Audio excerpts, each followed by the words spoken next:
नमस्कार मित्र हो. मी प्राध्यापक डॉक्टर A.T. शिंदे, विभाग प्रमुख इंदिरा गांधी महाविद्यालय शिडको नांदेड. आज आपण स्वामी रामानंद तीर्थ मराठवाडा विद्यापीठ नांदेड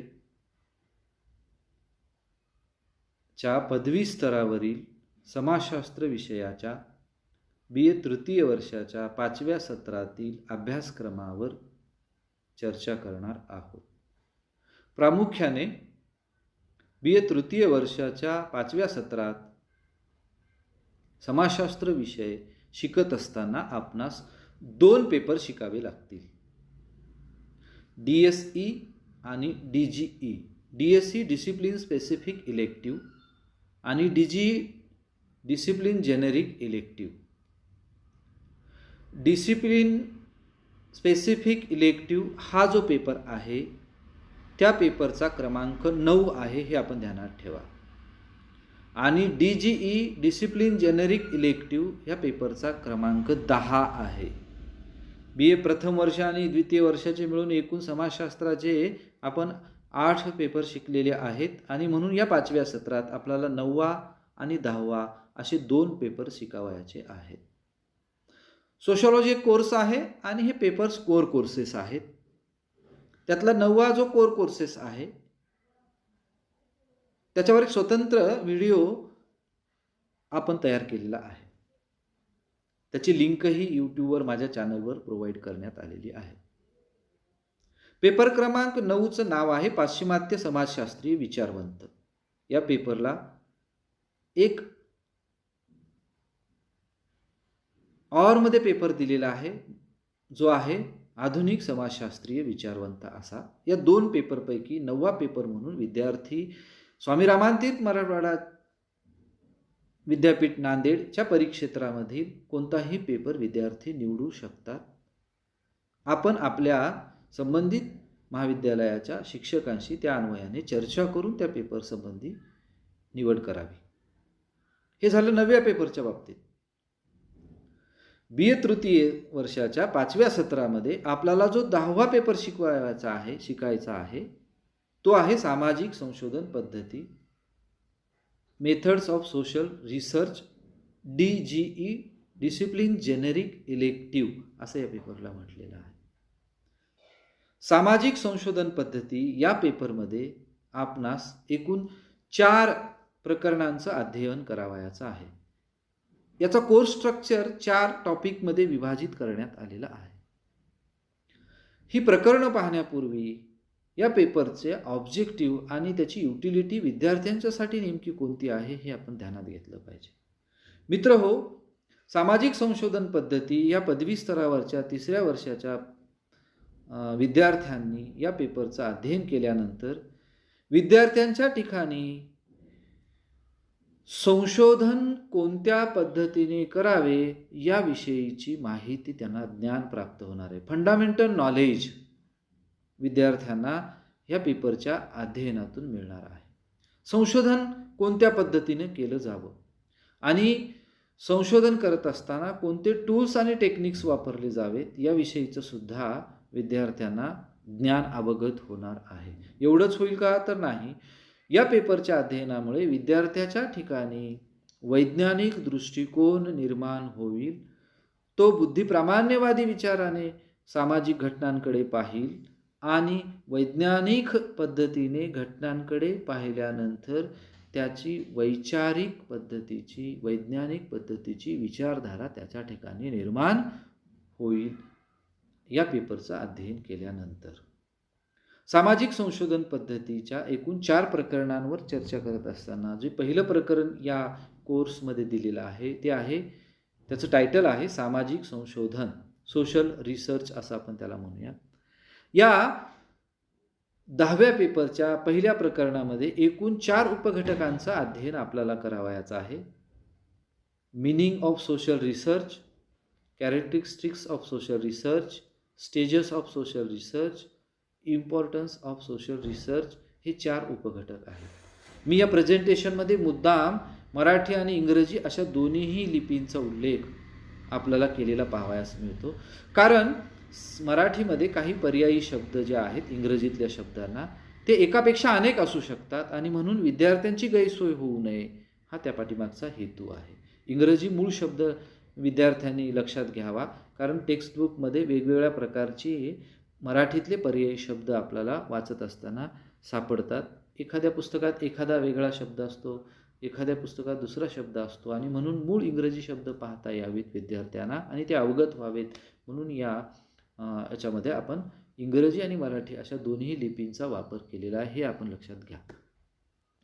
पहिल्या प्रकरणामध्ये सामाजिक संशोधनाचा अर्थ आपल्याला अभ्यासावयाचा आहे. संशोधन कशाला म्हणतात? सामाजिक संशोधनाची परिभाषा कोणती यामध्ये अभ्यासावयाचा आहे. हे पहा, संशोधन प्रत्येक शास्त्रामध्ये होतं. साधारणतः शास्त्राचे आपण 3 प्रकार पाडतो: नॅचरल सायन्सेस, सोशल सायन्सेस आणि इम्पिरिकल सायन्सेस.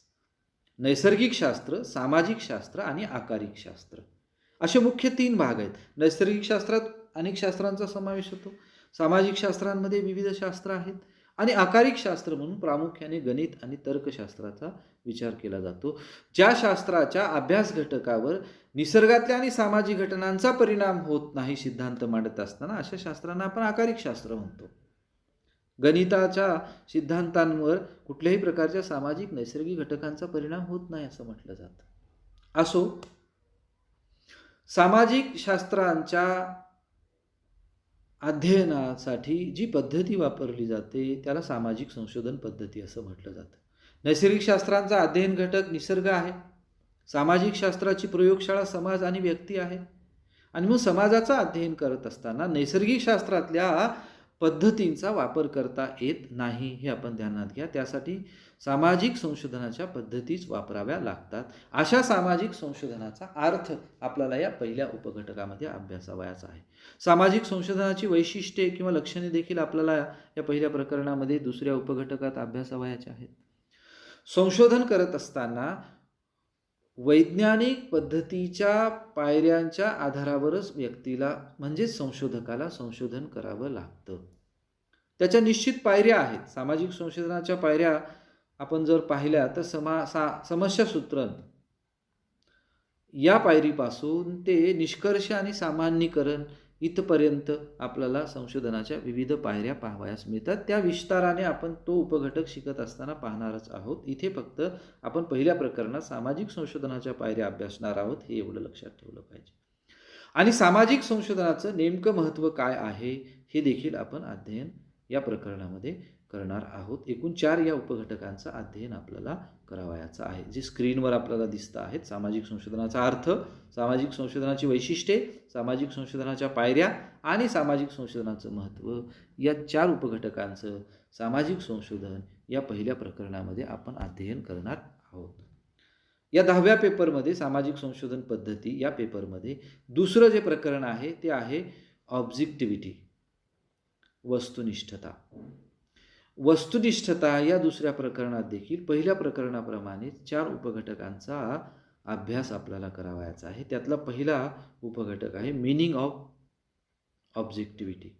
वस्तुनिष्ठता कशाला म्हणतात? सामाजिक घटनांकडे पाहण्याचे विविध दृष्टिकोन आहेत आणि ऑगस्ट कॉम्टनी 3 दृष्टिकोन आपल्याला माहिती सांगितलेले पाहावयास मिळतात, परंतु त्यांनी प्रत्यक्षवादी दृष्टिकोनाचा पुरस्कार केलेला आहे.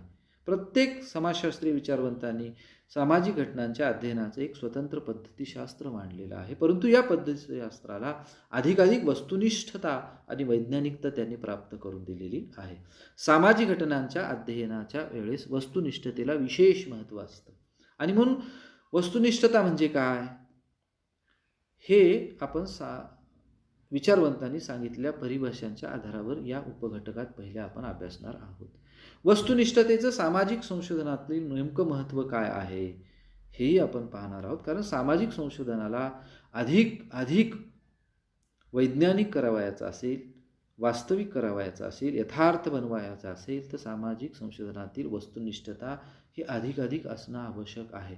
परंतु संशोधकाला अध्ययन करीत असताना सामाजिक घटनांचं काही वस्तुनिष्ठता प्राप्त करताना अडथळे देखील येऊ शकतात. ते कोणत्या प्रकारचे अडथळे आहेत आणि त्या अडथळ्यांवर नेमक्या कोणत्या पद्धतीने आपल्याला मात करता येऊ शकते, त्याचंही या तिसऱ्या उपघटकामध्ये आपल्याला अध्ययन करावयाचं आहे, ज्याचं नाव आहे वस्तुनिष्ठतेच्या प्राप्तीतील अडथळे.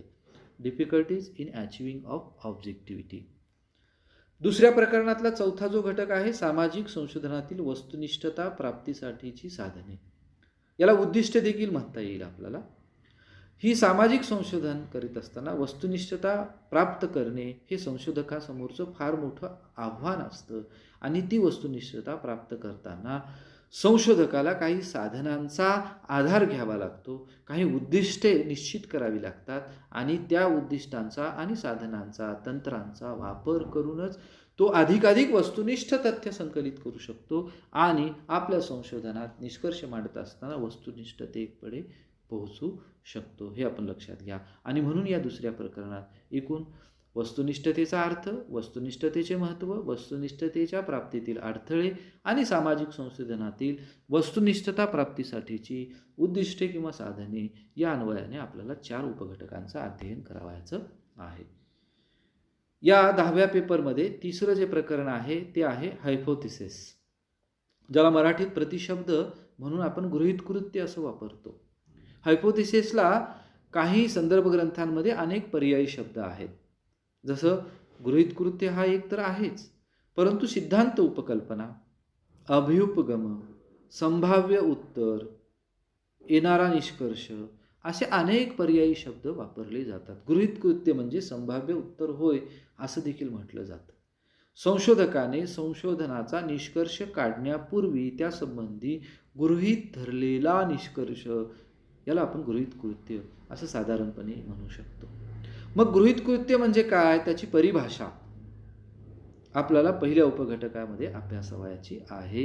गृहीतकृत्याचा अर्थ, मीनिंग ऑफ हायपोथेसिस या उपघटकामध्ये. दुसरा उपघटक या प्रकरणात आहे गृहीतकृत्याची वैशिष्ट्ये, कॅरेक्टरिस्टिक्स ऑफ हायपोथेसिस.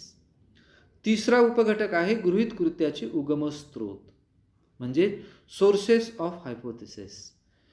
गृहीतकृत्य निर्माण होतं किंवा संशोधकाला गृहीतकृत्य आपोआप सुचत नाही, त्या पाठीमागे विशिष्ट असं त्याचं अध्ययन असू शकतं, कोणत्याही प्रकारचा अनुभव असू शकतो, साहित्य असू शकतं आणि म्हणून गृहीतकृत्य कोणत्या घटकातून उगम पावतं किंवा त्याला सुचतं, संशोधकाला सुचतं, हे आपण त्याचे कोणते सोर्सेस आहेत हे तिसऱ्या उपघटकामध्ये अभ्यासणार आहोत.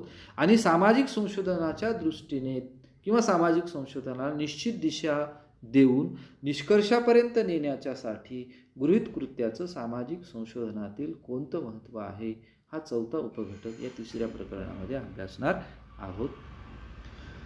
या 10व्या पेपरमध्ये जो शेवटचा प्रकरणाचा भाग आहे, चौथं प्रकरण आहे, ते आहे रिसर्च डिझाईन, ज्याला मराठीमध्ये आपण संशोधन आराखडा असं म्हणतो.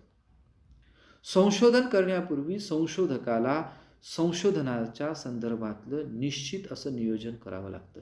त्याला वेळेचं नियोजन करावं लागतं, संशोधकाला पैशाचं नियोजन करावं लागतं, संशोधनाच्या श्रमाचं नियोजन करावं लागतं, संशोधनाला नमुना निवडावा लागतो, त्याला विविध प्रकारच्या पायऱ्यांच्या अन्वयाने करावयाच्या तथ्यसंकलनाच्या दृष्टीने देखील नियोजन करावं लागतं, रिस्पॉन्डन्सच्या दृष्टीने नियोजन करावं लागतं आणि हे एकंदरीत नियोजन म्हणजेच आराखडा होय.